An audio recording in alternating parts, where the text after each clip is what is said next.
very soon. I don't think they're worth it. Why not? It's a lot of money to field for the efficiency, right? It's not really important anymore.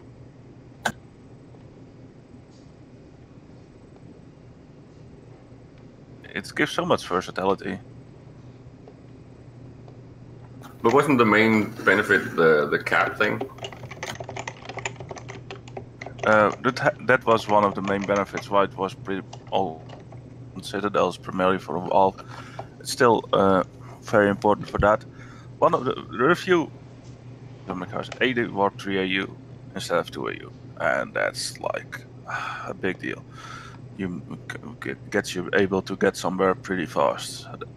They have a pretty easy to have a short range fit and a long range fit, so you can decide what you want. You can either fit autocannons or artillery, depending on the situation. And with all the citadels, it's pretty easy to refit.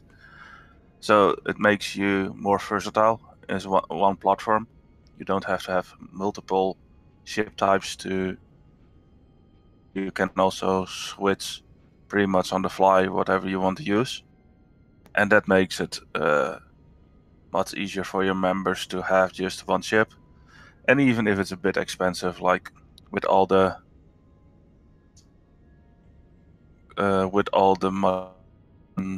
alliances have in the game, the top alliances, yeah, they still will use it. Maybe the small alliances who are overusing it now will not have the money to anymore for it, but yeah, I don't see them.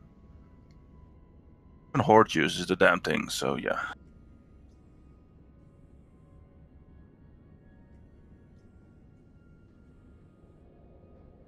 But with added usage potentially from the new alphas, the price will go up even further. That means that it's going to be even more viable to actually for something else like some doctrine or carriers.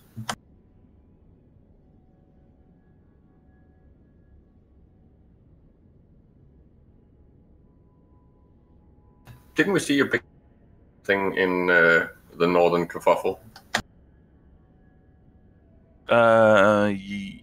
Yeah. That was like a bit of a dump. Isn't that because they're not entirely trained up for it yet? But carriers are getting used more, and caps at all for sure.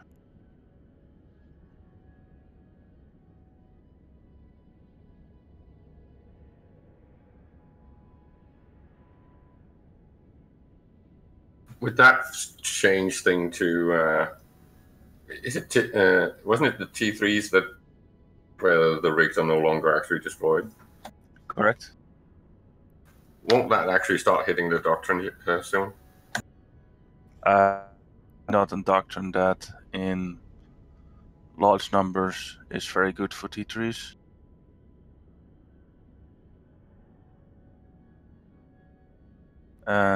Lokis are great, but if you do big fleets, Lokis are not, in my opinion, really worth it for what they bring, etc. The other T3s are not really viable as a doctrine that much in big nullsec combat. Lokis are for smaller, great in my opinion, but for like big fights, less.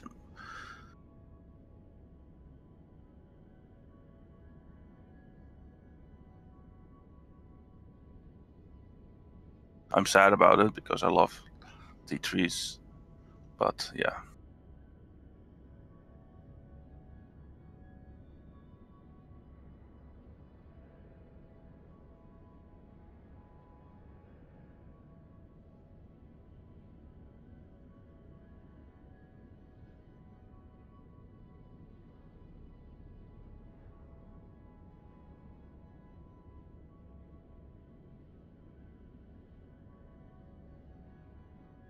Matterall, you're still awfully quiet.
There, you can hear me now. Oops. All right, so I'm in the game. I'm in the game. My mic is not the usual mic, so it's I'm having to suffer some quality loss until I get all this stuff going. So I'm going to keep working on getting this stream going. You guys can keep talking as if you were talking to me.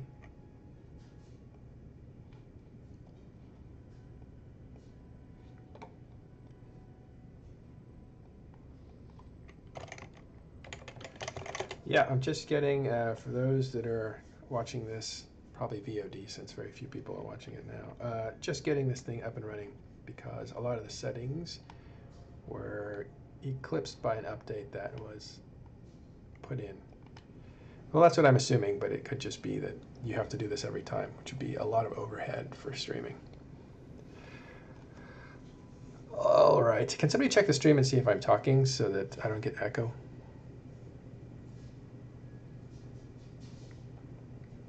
And then let me know.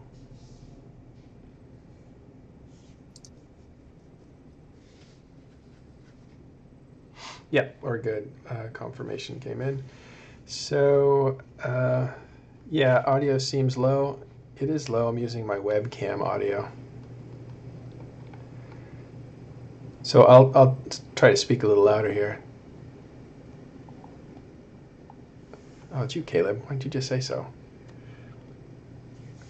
All right, we're talking about ice mining changes. Sorry, not ice mining changes. We're talking about isotope changes. Right? What's the best way to characterize these changes? Well, we still can't.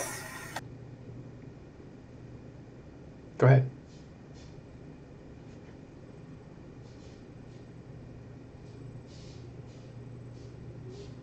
Caleb, if you're talking, you're not coming through. We still can't hear you in the Discord at the moment, Matterall. Not at all. We don't even see you keying up.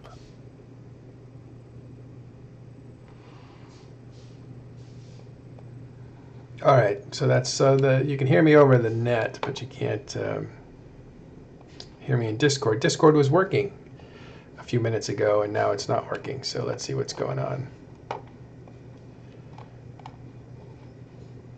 So many settings to reset. Voice overlay, push to talk, voice activation, default. I know what happened there. All right, how's this? Nope. Check, check.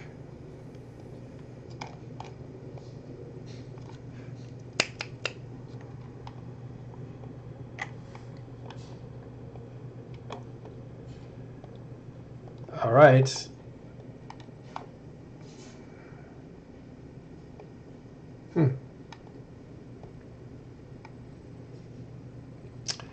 Yeah, none of these are working.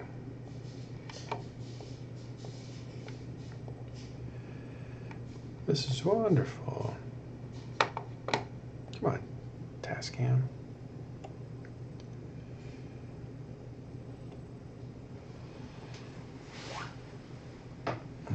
Well, what happens is that I think sound drivers get greedy or something, because you should be able to use the same sound driver on multiple applications, but some block others. Skype, I'm looking at you.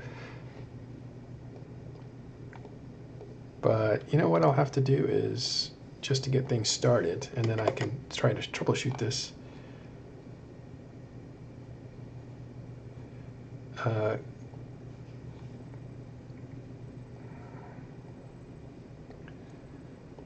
Let's see. There, I'll just tell these guys to get talking.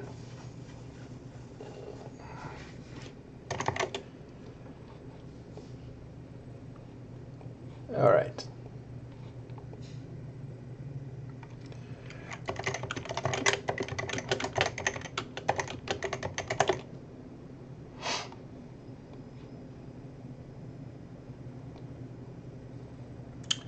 I'll want to get this worked out.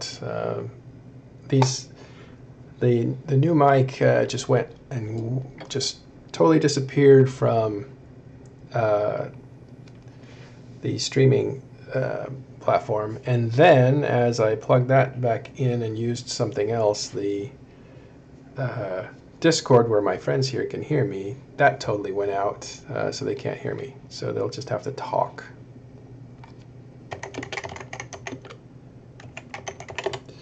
And I will go silent until I get this figured out.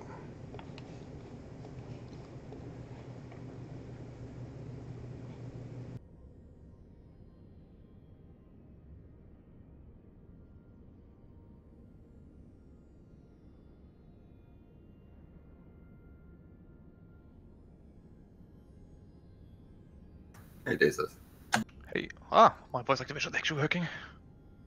Indeed. At least something is working on the stream, I guess. It's just Matterall that's not working. Let me mute the stream actually.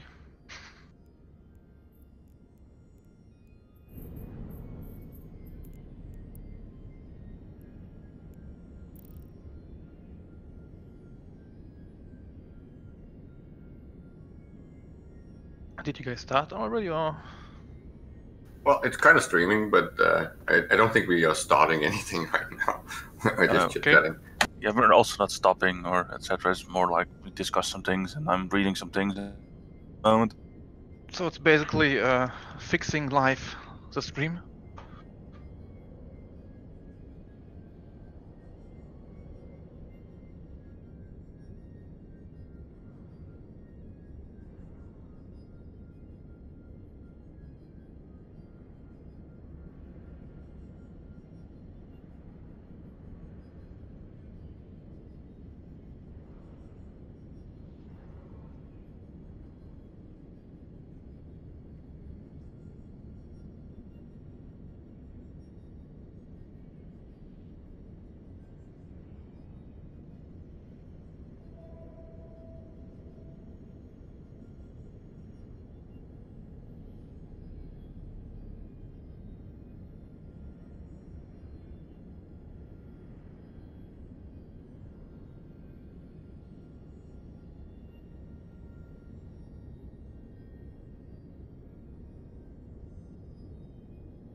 Apparently, Matterall his sound is fubar. So what we're doing here today, a bit, and is talking about the new changes that happened. BitLover TLDR. There are three things they posted. One, jump fuel changes for jump fuel consumption and jump fatigue cap changes.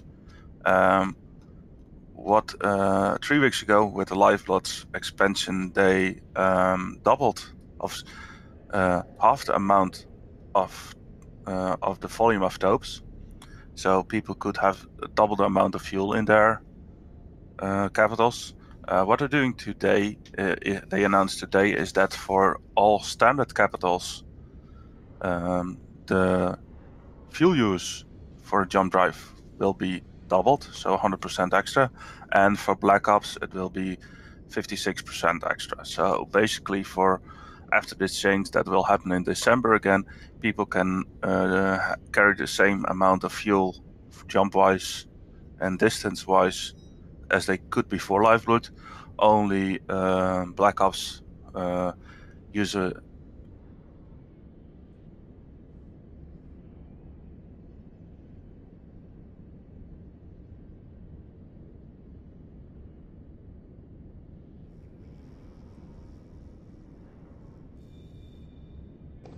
Well, that was a mistake. I'll be right back bringing these guys back in. I had to restart all these things to see if the restarts help. That was Apple Pear. jump fatigue cap is goes down by 20%. The max is at the moment 5 days, and it will be 4 days and so many minutes, 9.6 hours. I don't think that has that much effect because there's not that many people who will have max cap happening. That's the first change they do. Also, they're changing the amount of inputs for fuel blocks. So what's going to happen is they're doubling the amount of liquid ozone from 167 to 350, almost doubling, more than doubling. This is really needed because there's a large stockpile of liquid ozone. It's not used in comparison to heavy water or other things, so that's a big thing. And there will be some small tweaks to the heavy water and dope use. Heavy water will go from 167 to 170, so that's 3 more, and isotopes from 444 to 450. That's not really a big raise for that, and that's just because liquid ozone has consumption doesn't matches what it has. There are big stockpiles, and those need to go, and it's literally a byproduct that's not valuable. And the third change they're doing with this is the T2 intermediate materials. So there's not the basic use. You have for T2 production, to get the materials you need to build T2 ships, you have to do 2 manufacture steps, from the raw goo to intermediates, and then from intermediates to the end product. What they did with the Lifeblood pads is they reduced the size for the Mungu itself, so the inputs, the first input, and what they're doing now is the intermediate. After the first production step, they're going to lower that volume also to make it easier to transport all over EVE and make it easier to get that from other regions to the region where you need it, because that's one of the things that have also ratio ports in it. You have ratio ports for isotopes, and you have also ratio ports for types of Mungu, depending on the region where you live. Apple, thanks. You can hear me now, I assume? Yes. Yeah, so I'm back. Sorry about that. Technical difficulties. Thanks for introducing that topic. So we are going to, I'm going to now publicize this and everything to try to get viewers, but people will always be able to see this on VOD, and so that's what we'll record for. So yeah, we're going over some changes that just happened. Thanks, subscriber. So we're going over some changes that have happened. I have Apple Pear from the Imperium. I have Caleb from SCC Lounge, and also Eve Mogul. And I have Jeronica from Eve Mogul and PL, 2 financiers. And then we have Desas, who is a corpmate of mine and destructive influence in NC Dot. And so all of us are going to be going over some of the ramifications of what these changes mean. I think a lot of conversations already happening in different channels for, what this actually kind of does for the game. But mostly it's been embraced, right? I mean, actually, there's been a lot of complaints, I gotta admit. What do you guys think? Just the surface of it. We'll go back to like what Apple Pear was doing, introducing what the changes were in a second. But just to warm up, thumbs up or thumbs down on this change? I don't see much like resistance from it, but the way it was conveyed has some people. So a communication thing, huh? Yeah, and even I believe CCP Files, he actually admitted that he kind of dropped the ball on telling the community about these changes, but they just came out this morning. It's already considered a mistake. The thing is, they said they were planning to announce this at the same moment as the halving of the volume of the topes. So what it feels like for a lot of people, and I can understand that, 3 weeks ago the topes halved in volume, so people could carry more topes with them. Wait. Before we get into it, we're going to reintroduce what the changes are so that people can get an idea of what we talk about in the next few minutes. This is only going to be a few minutes that we do this. It won't be another 2-hour, 3-hour marathon. But I just wanted a thumbs up, thumbs down on this change. Desas, what do you think? Down. Cost on logistics will be a nightmare. Well, not a nightmare, but they will just get expensive and more painful than they. More expensive logistics. This sucks, you're saying. Yep. Caleb? I'm saying this is amazing. It's about time that they fix this. Get rid of fatigue and increase the fuel cost. I've been banging on about that for about a year or two. So you're happy about because it. it's so much better, and fatigue is a hated feature. So this is really good. Get a mix of both will also just kind of too much. Apple, what do you think? Oh, thumbs up, thumbs down? I'm totally for it. A, because I'm an ice miner and I love to sell my ice, finally get rid of my stack of liquid ozone. And B, I think it's good for local production. Okay, real quick, let's go over what exactly was said. I can go ahead and do this because we're not going to go too deep into all the stuff, but the prices for jumping, basically, have doubled.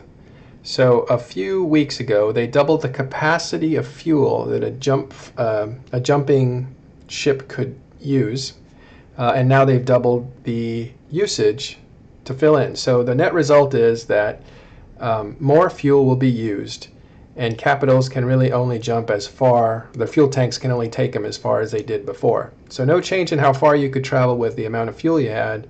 A big change in how much fuel is going to cost you, because you're going to have to pay twice as much.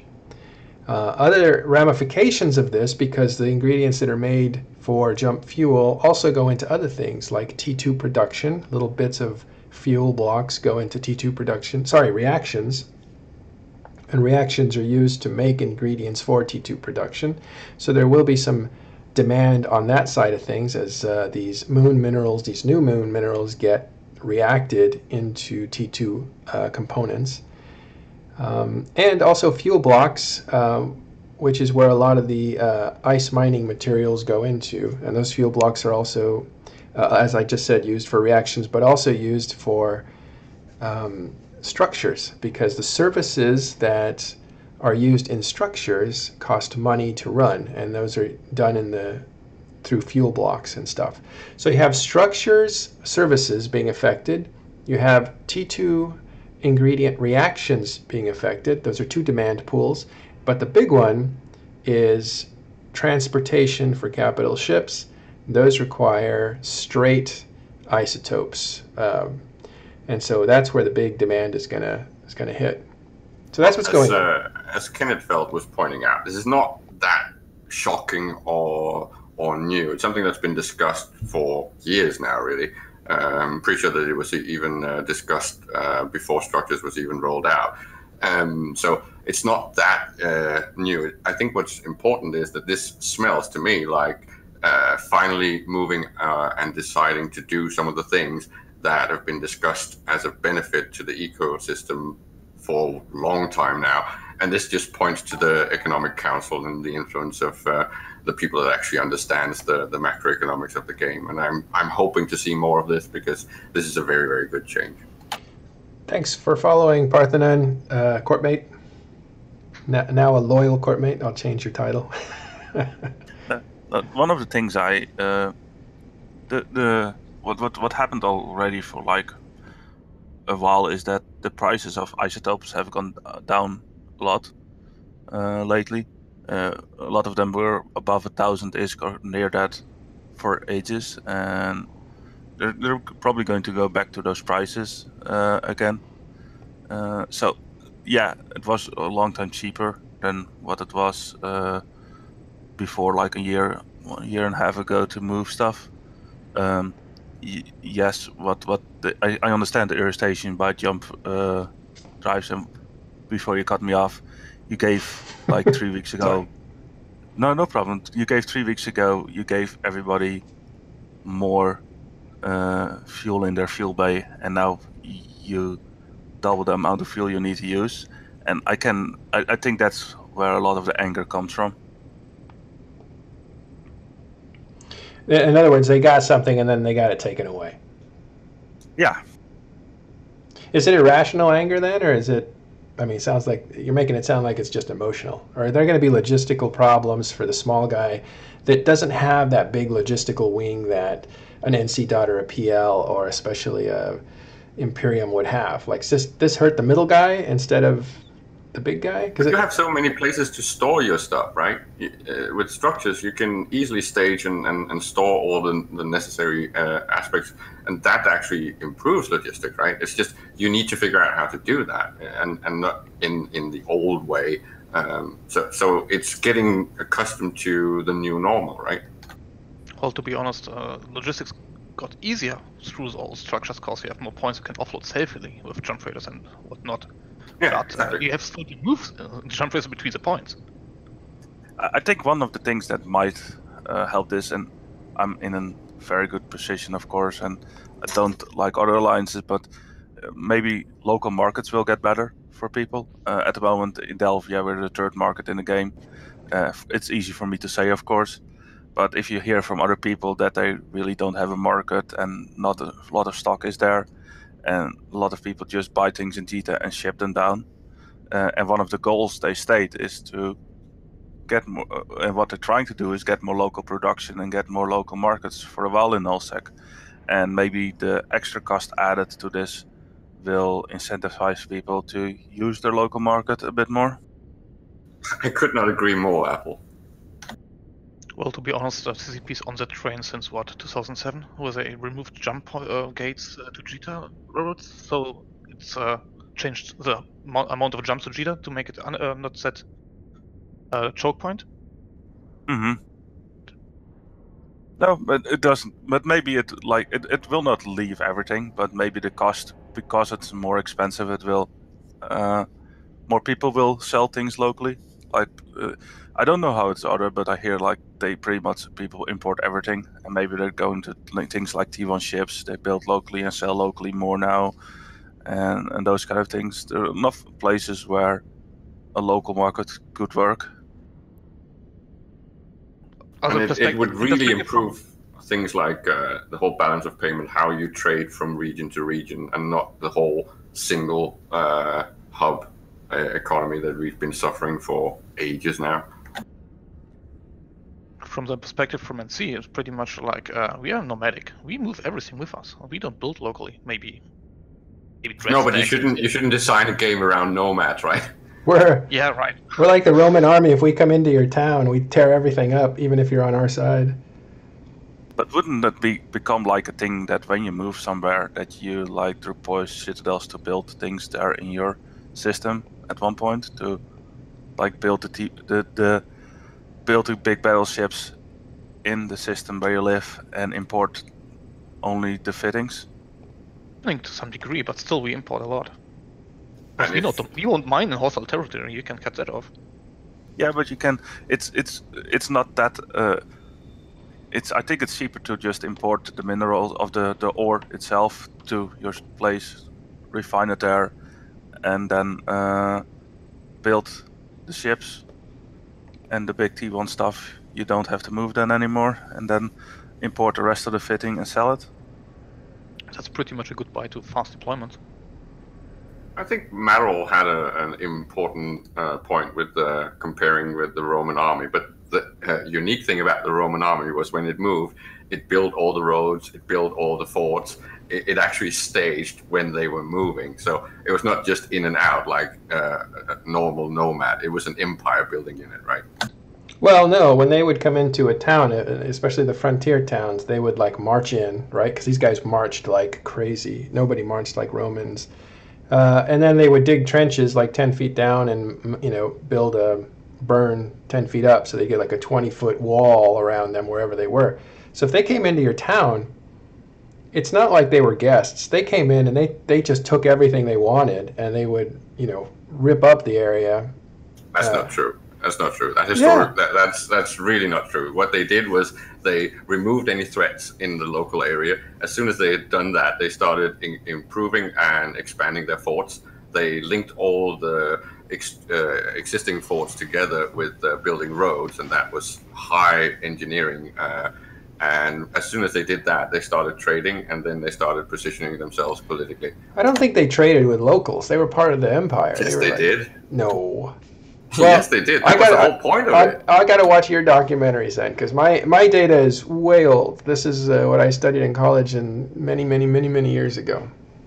The whole thing was you built a central fort, and around the central fort, as soon as peace is attained and control with the local insurgents, then what would happen is that the vicus would actually build around the Roman forts, and you would have peace or control.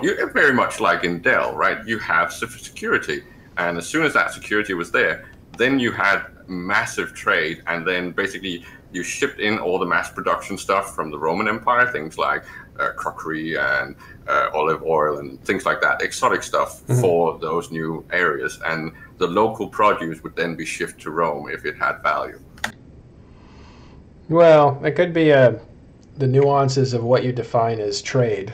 Because the way I heard the military reacted was they'd kind of come in and you didn't want them in your town because they actually would take a lot of stuff from the locals and stuff in order to make sure their forts were, effective. And they would fortify for small periods of time and then move on to the next frontier and stuff like that.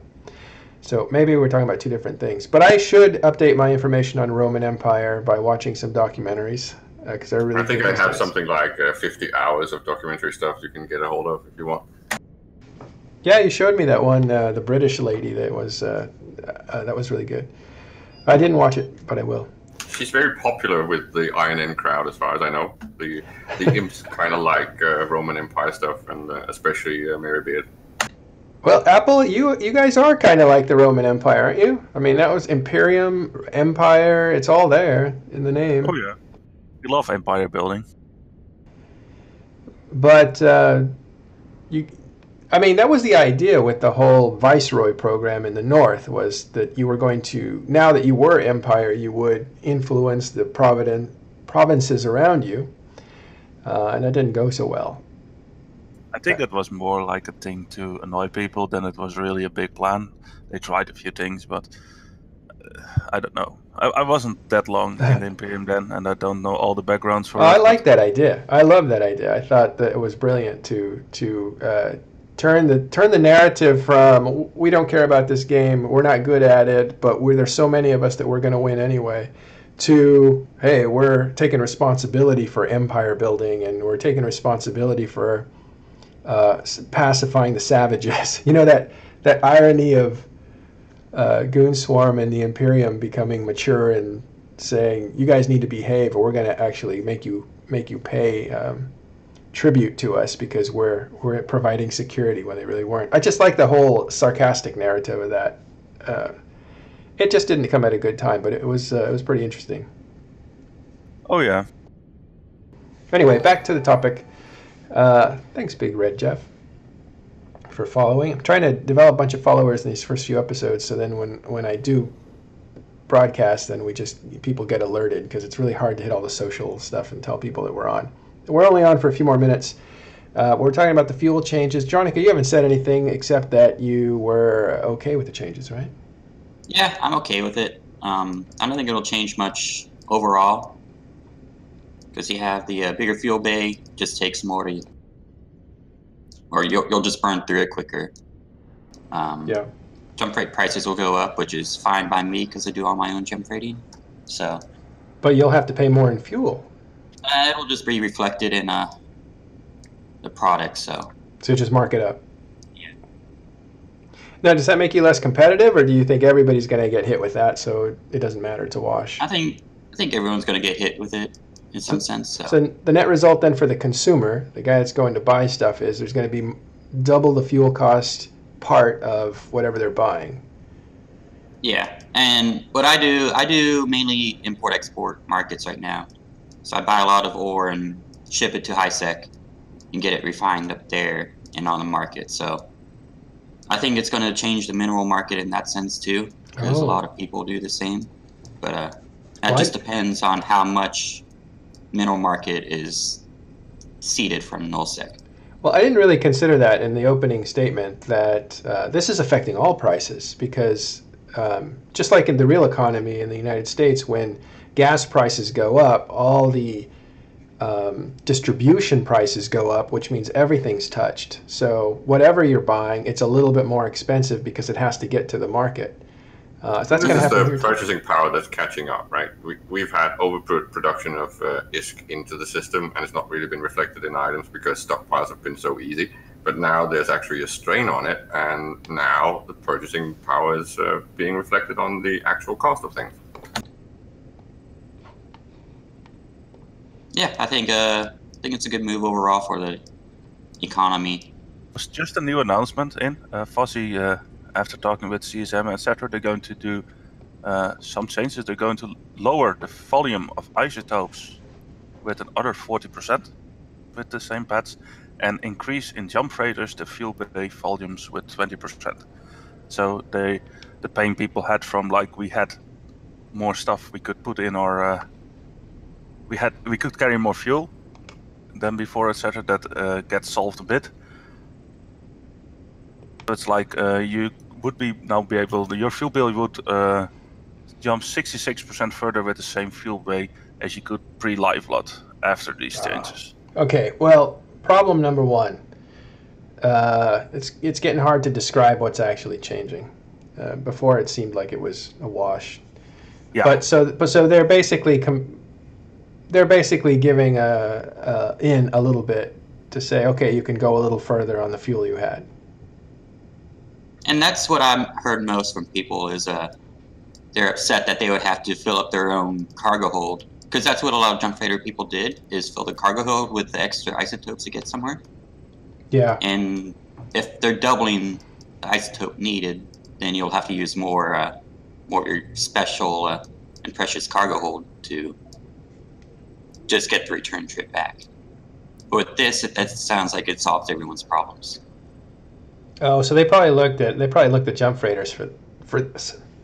I put it in links for everybody. Maybe you can put it on stream also for Matterall. I'll do that. I'll go ahead. So when did this just come in? Just now? Just like now. All right. So this is evolving. It posted 6 minutes ago. 6 minutes ago. Okay. So there's a little bit of, I won't call it capitulation, because last time I did that, Fozzie got mad at me. Or I think he got mad at me. But I will say they're giving in a little bit to get people around this sticking point. It seems like freighters are always the ones that create the situations that make CCP say, oh, okay, we'll back down a little bit on this part of it. They did that with Phoebe changes, and they're doing that again here with fuel changes. Well, in an ideal world, they should remove fatigue entirely on freight. That would really be helpful.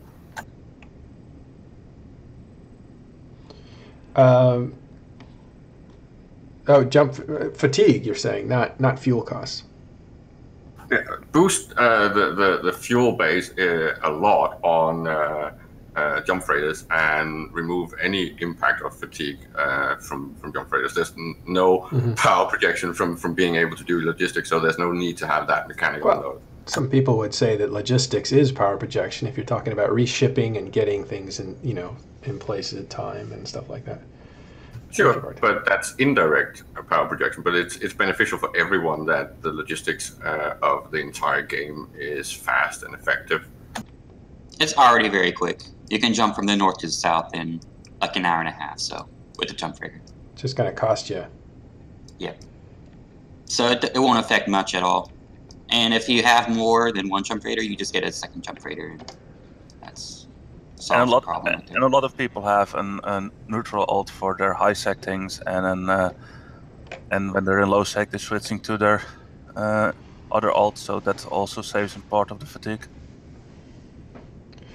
Well, what I'm saying is that seems to be when CCP says, okay, we need to make an adjustment to what our plan is. And so that tells me that they're clearly looking at, and this is what Caleb is probably going for, they're clearly looking at power projection as the target of what they're trying to influence, not logistics. So they don't want to hurt logistics, but they do want to increase the cost of power projection, which means your big ships that are on their way to war, that sort of stuff. And with the new changes with the labor value and how it shifts around, especially from traditional asteroid mining to moon mining and then ice mining, the impact and the cost of fueling things is going to keep rising, right? And once people then start moving on to ice because of the price changes, that will, of course, increase the value of minerals and moon coup. So there's a lot of interesting developments coming in now. And I think I did kind of predict this when we were talking about how having 3 linked mining activities would increase the chaos and the lack of predictability of the markets and prices. Because if you have 2 things that shift between minerals and ice, that's pretty simple and no chaos will evolve from that. But when you have 3 things to mine, then chaos will actually ensue.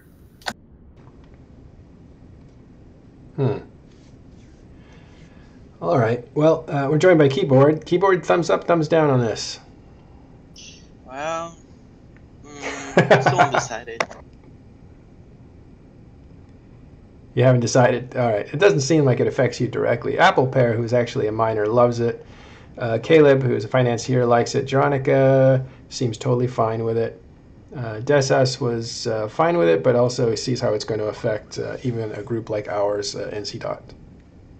I think the important part is that in all these changes, somehow CCP needs to add the ability to raise fields, right? Because this is all about farms and fields. Mm-hmm. You need to somehow be able to interdict or be aggressive against something as entrenched like Dell, so you can actually go in and disrupt it by burning fields, right? This is somehow the thing that's missing from the equation right now. Yeah, it's also a move to. I mean, this. I don't think this can be seen as anything but a help to Imperium. That's already developing local markets, right? They got a really strong market, which means when you have 20,000 people, that you're always going to be ahead of the curve. This is not a boost to Delve. This is a boost to the game in general. Yeah. So Erator of Eve says, chaos is good, opportunities for profit. Interesting.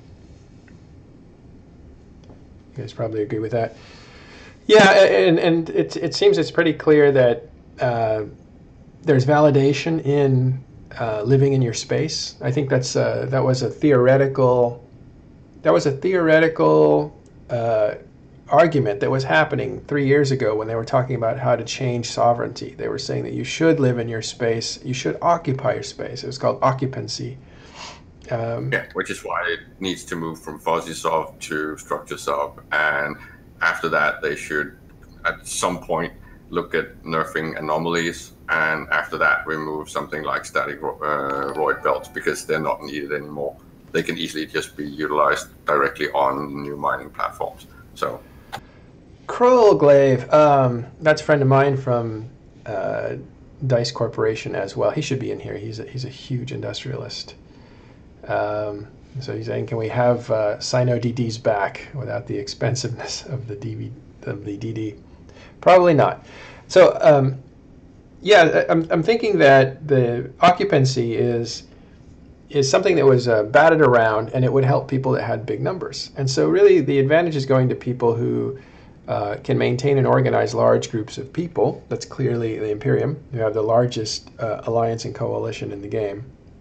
Yeah, but don't forget things like Test is be able to do that. But obviously, they have enough numbers, and if they organize well, I think people in Impasse, the new people who live there with Brave, etc., they will be able to to make a local market. There are enough people who, and I assume in the north, if they organize it with Guardian of the Galaxy, etc., should be able to do it also. There are enough places where people will be able to do it if they put effort in it.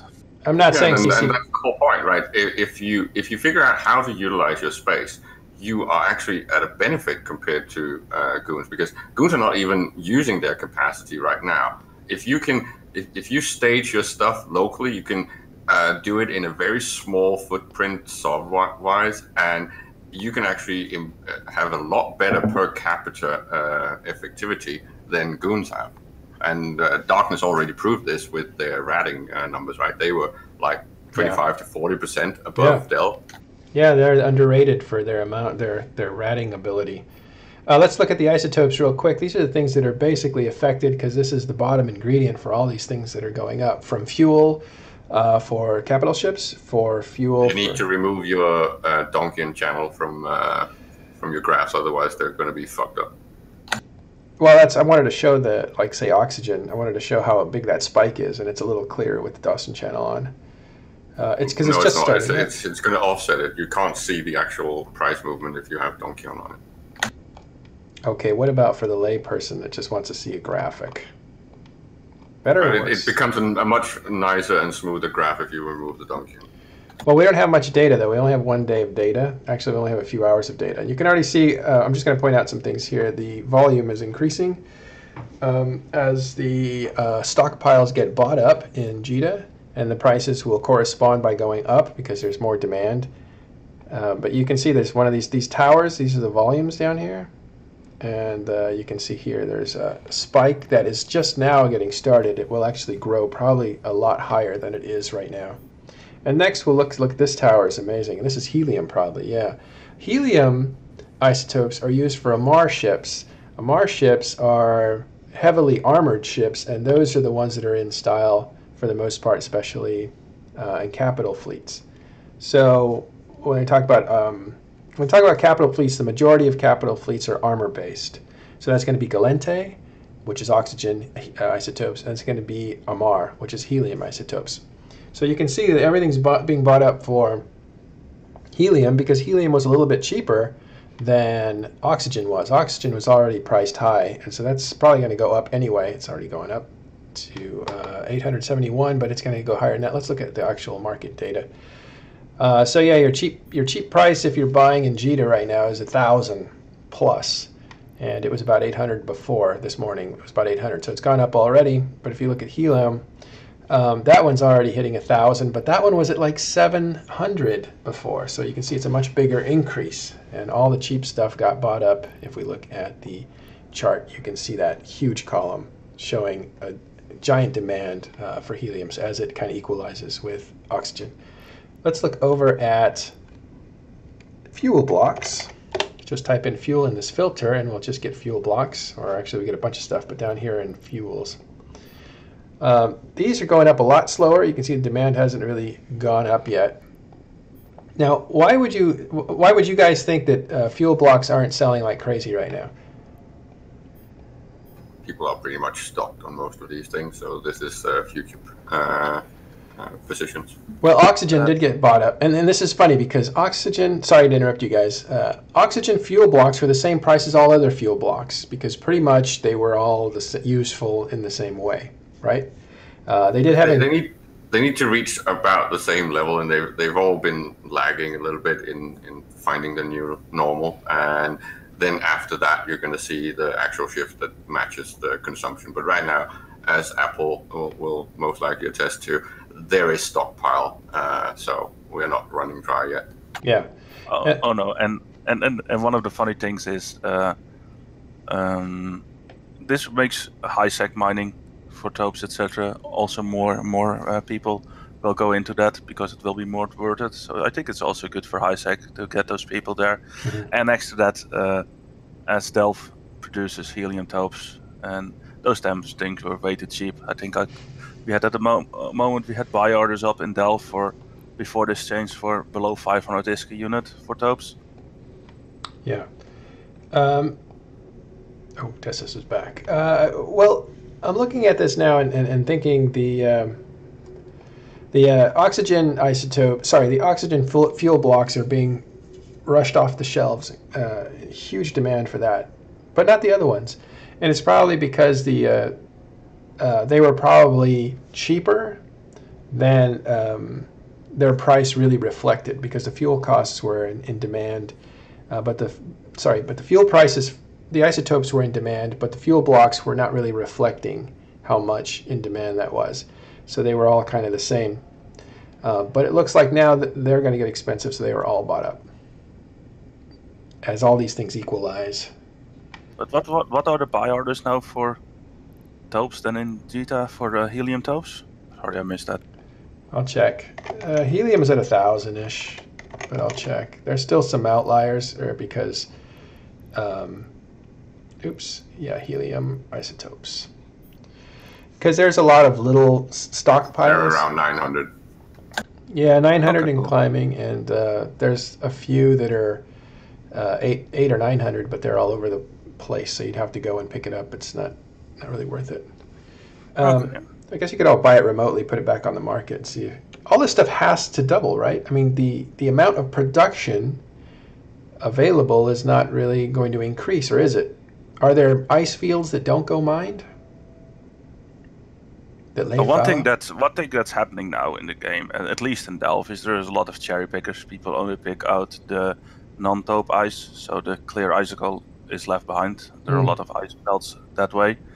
So what's probably going to happen is more miners will start mining ice, I assume, and also that's a thing that's going to happen. Another thing that's going to happen: people will cycle ice belts more, so they respawn more. So there will be more ice mined in totally. I think that are two things that's going to happen. So the volume on the market will go up as well because people won't leave stuff behind. Yeah, I think. Which will, of course, that activity will, of course, then be taken from minerals and moon mining. Yeah. So if somebody wanted to prepare, we'll end right here, but if somebody wanted to prepare for this, what can they do now? Because this doesn't really kick in until December. So what can they do right now, before December, to save themselves some money?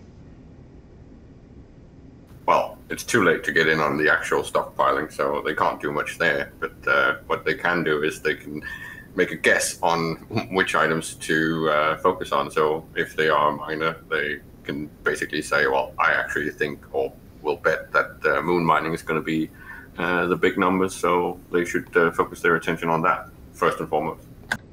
Jonica, what do you think? Yeah, like Caleb said, it's probably too late at this point to start stockpiling stuff, but just have like an idea in your head where it's going to sit at, and whenever it goes down there, because it's going to go up and down the markets, and just buy it when it's down and then up. And figure out how your local environment looks, right? What is the best things to focus on locally? I think that's going to be the important part, and it ties back to the whole thing of utilizing the space that you live in. Yeah, you're looking down market.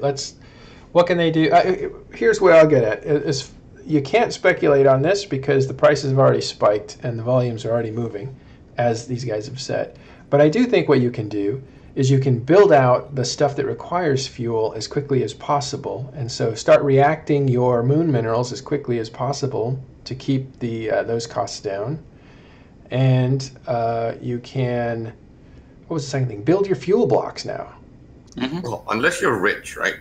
If you're very rich, forget the rich you can, guy. of course, just start utilizing your money. But if not, really, you should sell your stuff, right? You should start trading your stuff. Get it on market, because you're most likely going to get overprice locally if you because the people that are there might be more liquid rich than you are, and that means that they are willing to pay more for the convenience. So focus on convenience. That's pretty much my suggestion, and it's going to be visible when you see Delve evolve into a 3-hub system with small off hubs. So if I'm getting this right, what you're saying is that the ability for guys to buy in hysterics to pay more than they should is high right now, and so you're better off selling stuff off right now and buying it back later as you need it.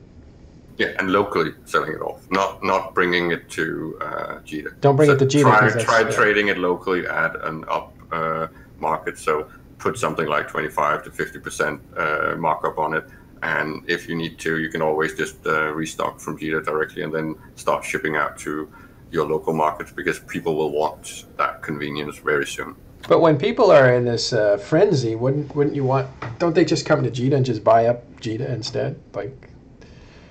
JITA will always try to correct, right? But the point is that convenience is more valuable than JITA. Okay.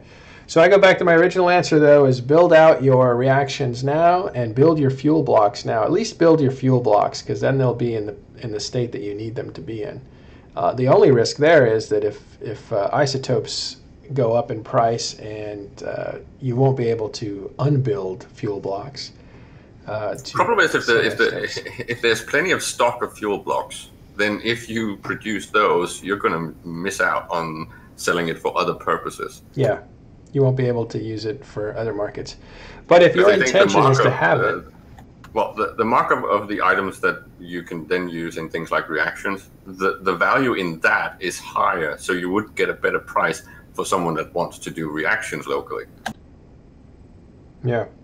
Well, anyway. This is about the basket thing, about how if the price of something that's an end product goes up, it's going to be reflected in all the composites in the basket needed to build that. So even though the old price of, say, liquid ozone, it was low, it's going to follow the price of the end product now, or the end activity. So if valuation of things like the logistics actually jumping goes up, then all of these things will go up in value.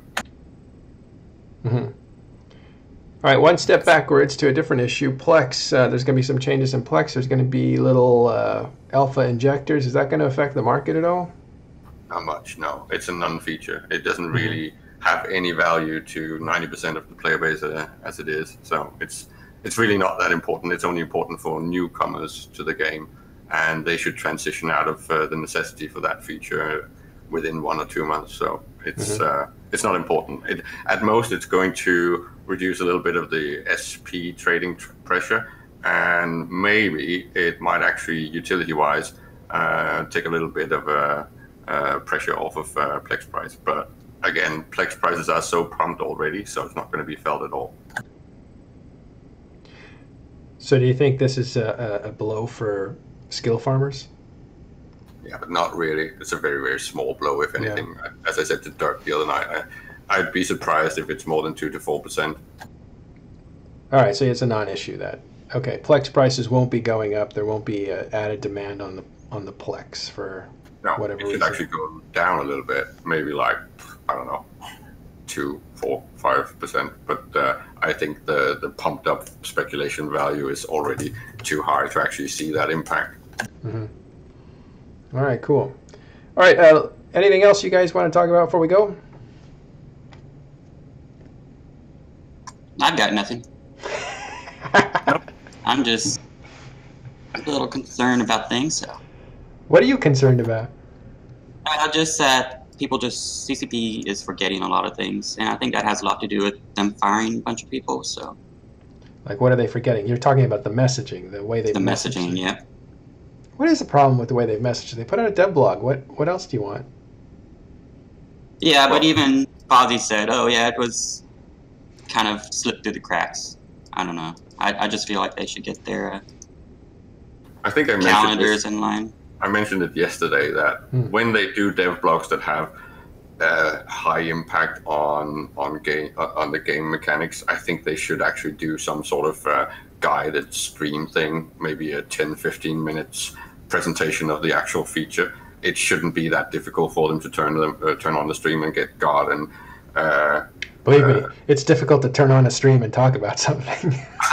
Well, when you have everything set up already, it shouldn't be that difficult. And it would be a lot easier if you could get the actual explanation of what this new feature means in simple words, so people don't have to sit there and read and figure out all the consequences by themselves. Many people don't have the patience to do so, and then they go straight to Reddit and just whine. Yeah, I don't know if it's that. I guess the company has to compensate for the volatility of speculation that happens after these changes come in. These kinds of changes come in. But I think that's asking a lot. Maybe it's not. I don't know what the gaming climate is like, but it's kind of like you put out the news and you let the players speculate with each other. You let them argue things back and forth like we do at Talking Stations Discord. All night or all the last few hours have been going back and forth about is this good, is this bad? But I don't know if other players have access to friends like that. If you don't, the point you can is always join Talking I would Stations suspect Discord. that 90% of the player base don't know about Matterall stream, but they do know about CTP stream. Yeah, I know. That's a very good point. Yeah, but I wonder if it's their responsibility to really cushion, and really calm nerves. Like why are EVE players so sensitive to changes in the game? I imagine it's because it's a heavy investment. It's a long-term right? game. That means that all change has an extremely important impact on everyone's livelihood in EVE. Right. Yeah, you answered the same way I would have. There's a huge amount of investment in the game for people, and they don't want to lose that investment. And they don't want... Well, some of us nerds have actually invested 15 years of our life in this game. Right, exactly. And it's not even just the amount of wealth you have in the game. It's you don't want to see the game go out of tilt because you don't want people to leave the game either. You want the retention to be there. You want the health of the game and that kind of stuff. So it's not even self-serving completely. It's more like keep this thing alive because I'm plugged into it. Exactly. Yeah. All right, guys. Thanks very much. Short notice. Sorry about technical difficulties. That's going to happen. We're going to get this fixed. If you have any more questions, you can always come to Talking in Stations Discord. Can somebody put that in the chat? If not, I can do it. I don't know if I've given rights for people to do any of that kind of stuff, but I'll have to sort that out. I want to thank Dussus and... Oh, look at that. Somebody did. Good. Thanks, Caleb. And, so join us there at Talking Stations Discord. We will do more of these impromptu little sessions. I wanted to make it short. What I'm going to do is actually cut this one off, put it on audio, and see if I can dump it out within the hour to get fresh news out on the Talking Stations podcast distribution. Thanks, guys. I will talk to you guys later on, and we'll stop the stream now.